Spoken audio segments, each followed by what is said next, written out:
რას დავბედით? იმაზე რაც ვაკეთებ და იმაზე მოკლედ დროში. შეიძლება მართლაც ევროპაც გავავოცო. Поздравляю весь личный состав. კარგი მანევრია ძალიან. დიაპოვნებაში გადაცემდა. ვაშა გადაცემა მოგესალმებათ. თენგიზ გოგოტიშვილის პოდკასტი. გვიყურეთ, მოგვიწონეთ და გამოგვიწერეთ ყველა პლატფორმაზე: YouTube-ზე, Facebook-ზე, Instagram-სა და TikTok-ზე.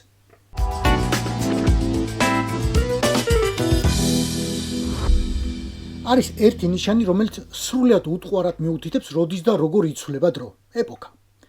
გამსახურდიას გაქცევას თუ გარიდებას დავანებოთ თავი, ეგ სულ გამორჩეული შემთხვევაა ყველაფრისგან. გავიხსენოთ, სად გარბოდნენ შევარნაძის ოპოზიციონერები. რუსეთში. ააფეთქებდნენ ამ პატიოსან კაცს მოსკოვის დავალებით, ან ვერ ააფეთქებდნენ და მოხევდნენ მერე მოსკოვში. ასეც უნდა ყოფილიყო პრინციპში. ბუნებრივად აღიქმებოდა. სრულად. შეიცვალა ხელისუფლება და მერე სად გარბოდნენ სააკაშვილის ოპოზიციონერები? თავიდან ისინიც რუსეთში. იმიტომ რომ ფარველები და ხაზეინები იყავდათ. ბევრს წინასწარ სახლები ქონდა ნაყიდი, ბევრს, როგორც ამბობენ, მერე შოკოლადის ქარხნებიც კი. როგორც იყო და რაც იყო. მაგრამ მას შემდეგ რაღაც მომენტიდან გაქცეულთა ნაკადი უცებ ევროპისკენ მიიქცა. აი ეს მომენტი შეგვიძლია დავასახელოთ შებრუნების წერტილად. როდესაც ყველაფერი არა, მაგრამ ძალიან ბევრი რამ შეიცვალა. ქვეყნის საგარეო ვექტორმა, ოპოზიციის ვექტორით შეცვალა.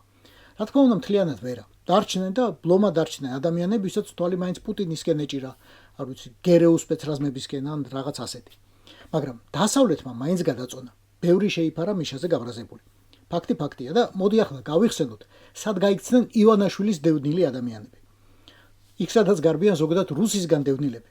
ვიღაც წავიდა უკრაინაში, ვიღაც წავიდა ამერიკაში, ვიღაც წავიდა ევროპაში, ვიღაც არაბეთში. ხალხი ვიცი ავსტრალიაში წავიდა, მაგრამ არავინ წასულა რუსეთში. რატომ? რუსის პოლიტიკური ოპოზიცია რუსეთში არ გარბის. გაიქცევა და კაიჩიცას დაიჭერს. ორკილები კაპეზე ექსტრადიცია რუსთავის ციხე. და სად გაიქცევა ივანაშვილი და მისი რეჟიმი, თუ ბურჯები, თუ აგურები, თუ ჭანჭიკები, როცა მათი ურემი გადაბრუნდება? ურემი კი გადაბრუნდება აუცილებლად.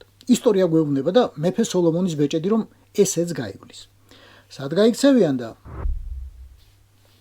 ამონაწერი რეესტრიდან 2025 წლის აპრილის მდგომარეობით. შეპესე ქართული ოცნება დირექტორი ივანე ხვედელიძე, 100%-იანი მესაკუთრე ბერა ივანიშვილი, საქართველოსა და რუსეთის ორმაგი მოქალაქე. ისევ ამონაწერი რეესტრიდან, შეპესე Silk Factory სტუდიო.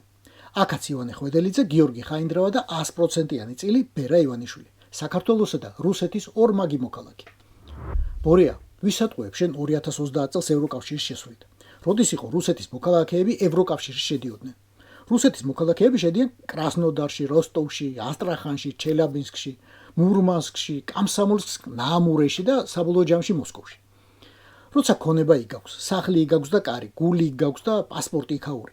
ცოლი რუსეთის მოქალაქე ყავს და შვილები, ბიზნესი მათთან ეწევი. მათთვის დაწესებული სანქციების გვერდის ასავლელად აკეთებ ყველაფერს. მრჩევლებსა და შამანებს იქიდან გიგზავნიან. ან ევროპელობას რადიჩემებ, ან ქართველობას. თქვი პირდაპირ, ამოიღე და გვაჩვენე გული და ყველაფერი ამოსაღები. როგორც ერთმა თქვა 100 წლის წინ. სხვათა შორის ისიც იმერელი რუსი იყო.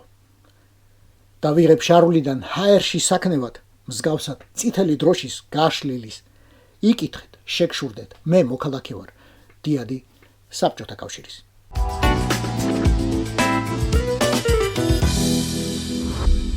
ვარკეთილის მეტროს რემონტის დასრულება ისევ გადაიდო. ჯერ კიდევ 17 ნოემბერს უნდა ამოქმედებულიყო, მაგრამ ვადა მერე გადაწიეს 30 დეკემბრამდე. 2025 წლის, ჯერჯერობით. არა, პირველად 2018 წელს უნდა გახსნილიყო. სულ მალე მას შემდეგ, რაც ქოცებმა 2017-ში რემონტი დაიწყეს, მათი გარემონტებული ჭერი კი 2018 წლის 30 იანვარს ჩამოვარდა და 14 ადამიანი მოიყოლა. მერე 2019-ში უნდა გახსნილიყო. მერე 2021-ში, მერე 2022 წელს თქვეს სრულ რეაბილიტაციას ვიწყებ და ცოტა დაგვაგვიანდებო. ახლა გვეუბნებიან, რომ ამ წლის ბოლო დღეს იქნება. 15 მილიონი უკვე დახარჯულია. საბოლოოდ რამდენი დაიხარჯება, მე არ ვიცი. ცადე მერიაში დარეკვა და კითხვაზე არავინ მივასუხა. მერე მეტროს სამმართველოში დავრეკე და მითხრეს გვაგვიანდებაო, რადგან მუშებისთვის დასარიგებელი ფული ვიღაცა მისესხა, ნაძვის ხეზე აქვს $100-იანები ჩამოსაკიდებელი და ძველით ახალი წლის შემდეგ დააბრუნებსო. მაქსიმუმ ნათლისღების შემდეგ გაისტუმრებსო. ჩვენც ახლა პრინციპში რა გვეჩქარება, სადაც 8 წელი ვერ ქნეს, ახლა 2 კვირაში როგორ მოვთხოვთ. დავდივარ და ვიყურებით ასე ზემოთ. ამ ხოცების ხელში ან ჭერი არ დაგვეცეს, ან მეტეორი. ან და ეგება და დაგვეცეს, მაგის ჯანიც არ იყოს რა.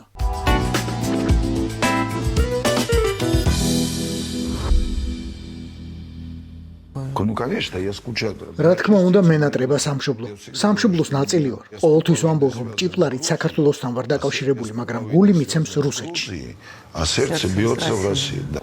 არა, სად შემიძლია? მე ამდენ პოეტურობას ვერ გავუძლებ. არ შემიძლია.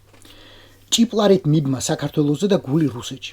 ძალიან ხმამაღალი ნათქვამია რაღაც. მერა მომღერებს უძიროზეცა სამბახის ფერი თუ მილხის ღერი თუ სებიანო მაინც ამღერი არა, ამერიკაში გადახოცილ ემიგრანტს რომ ესე თქვა, კურცხალი მომადგებოდა. ჩინეთში წასულს რომ ეთქვა, ლიბერიაში. რუსეთში ნებით მცხოვრებსაც გაუგებდი ბოლო-ბოლო, მაგრამ რუსული არმიის კონცერტების საპატიო სტუმარსა და მონაწილეს 2008 წლის შემდეგ პუტინის ფავორიტ ლეფსთან ერთად მომღერალს ვერავით არ შემთხვევაში. праздник надежды праздник любви вместе с народом это и я стою სოსო პაულიაშვილს შეიძლება თავისებურად უყვარს საქართველო, შეიძლება. ენატრება კიდეც. მაგრამ რომელი საქართველო და როგორი? И на моем концерте, кстати, я говорю... ჩემს კონცერტზე ვთქვი, რომ რუსეთი არის პური, ქრისტეს სხეული, ხოლო საქართველო сисხლი, ღვინო.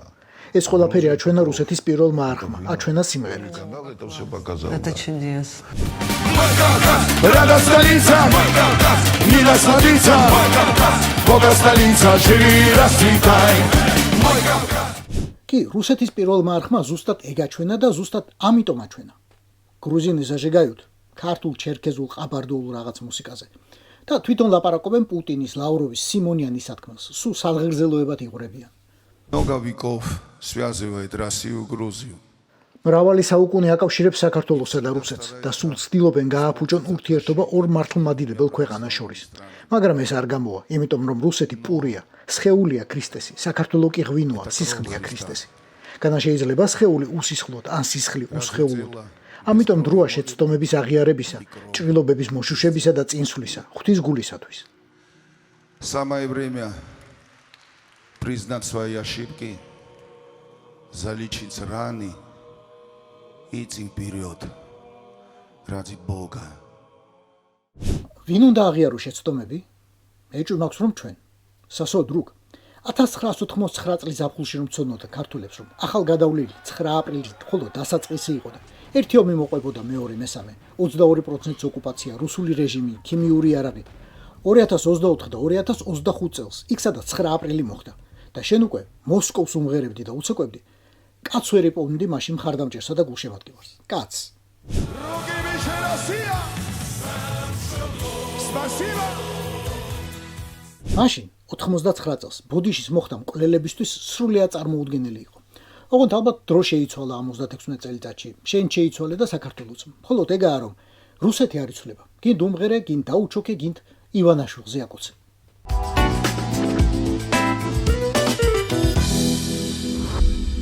ახლა კი კულტურის სიახლეები. ყვარელში დიდი ღონისძიება მოეწყო. დიდი. გაიხსნა ირაკლი მათიკაშვილის ვარსკვლავი. ირაკლი მათიკაშვილი მუნიციპალიტეტის აიპის ხელმძღვანელია, სიმღერის ანსამბლის. ღონისძიებას დაესწრნენ ანსამბლ რუსთავის ხელმძღვანელი, საქართველოს ქორეოგრაფთა კავშირის ხელმძღვანელი, თავმჯდომარე და ბევრი სხვა. განსაკუთრებით გამორჩეული სტუმარი კი იყო პროჭორილური პარლამენტის წევრი დავით მათიკაშვილი, ბატონი ირაკლის შვილი, ხოდაშურის. კაცი, რომელსაც სიმართლისთვის ბრძოლითა და ქართველების გაპიტალიზმისგან გადარჩენის დიდი ღვაწლით იცნობდა. აი, ის მათიკაშვილი პარლამენტის ტენდერებს რომ იღებს სამრეცხაო მომსახურებაზე, მერე რომ მრეცხა ვარდოს ეძახის ყველა. ოღონდ არც ირაკლი მათიკაშვილია შემთხვევითი კაცი. ბევრი წელია ყვარლის კულტურას ემსახურება და გამოირჩევა უტყუარი პოლიტიკური ალღოთი და გემოვნებით. მეგობრებო,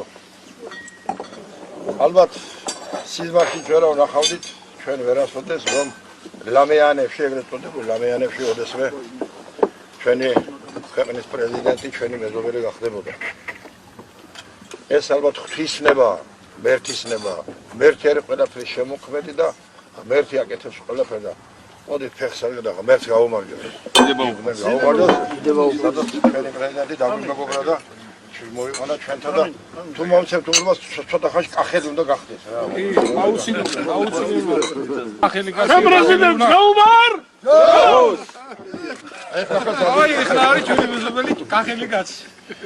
ყოველთვის მეგონა რომ კახელი ვიყავ. ეხლა დავწვი. ბატონო მიზა. როცა ეს კაიროში წამდამდები და სიტყვის გამოხარ, არ მოიცილეთ და ჩვენ ძალიან გახარებოდი. აი მაგას ყვიდებით დავწვი. და ნაცებო, აწი როცა ვიღაცას კითხავთ, რამ გაგაკოცოთ, რა დაგაკელითო, აი ეგ იქნება პასუხი. რა დამაკელითა, ვარსკვლავიო. თქვენ რომ გაგეხსნათ იქნება და თუმცა ახლა რა დროს ეგაა. გილოცავთ ბატონო ირაკლი, თქვენი საყვარელი მეზობლების ჯანმრთელობასა და გამარჯვებას გისურვებთ. აი თქვენ რომ თამადობდით და მთელი გულითა და ნაღდი კაცური სიალალით რომ ადღეგზელებდით. იმათი. ეს იყო ვაშა გადაცემა. თენგიზ გოგოტიშვილთან ერთად. აუცილებლად გვიყურეთ და აუცილებლად გამოგვიწერეთ ნებისმიერ პლატფორმაზე. YouTube-ზე, Facebook-ზე, Instagram-სა და TikTok-ზე. რაც დავდივით, იმაზეც ვაკეთებ და იმაზე მოკლედ დროში. შეიძლება მართლაც ევროპაც გავაუწყოთ. Поздравляю весь личный состав. კარგი მანევრია ძალიან. იაპონიაში გადაცემა.